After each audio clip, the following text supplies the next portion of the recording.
જય શ્રી કૃષ્ણ, જય માતાજી, જય દ્વારકાધીશ। તો આજે આપણે શ્રી ભગવદ્ ગીતાની સંપૂર્ણ માહિતી આપીશું। તો આવા નવા વિડીયો જોવા માટે ચેનલ પર નવા હોય તો ચેનલને સબસ્ક્રાઈબ કરો। શ્રીમદ્ ભગવદ્ ગીતાના પહેલા અધ્યાયનું મહાત્મ્ય। શ્રી પાર્વતીજીએ કહ્યું, ભગવાન, આપ સંઘળા તહોનું જ્ઞાન છો।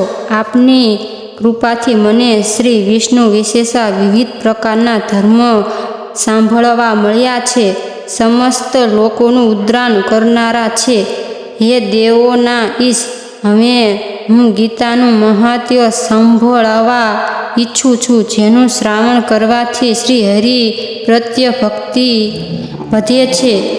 શ્રી મહાદેવજી બોલ્યા, જેમનો શ્રી વિગ્રહ અળસીના પુષ્પ જેવો શ્યામવર્ણ છે, પક્ષીરાજ ગરુડ જેમનું વાહન છે, જે પોતાના મહિમાથી કદી ચૂક થતા નથી તથા શેષનાગની શૈયા પર શયન કરે છે, જે ભગવાન મહાવિષ્ણુએ આપણે ઉપવાસ કરીએ છીએ।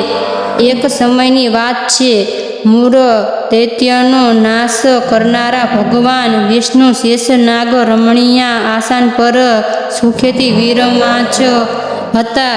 એ સમયે સંઘળા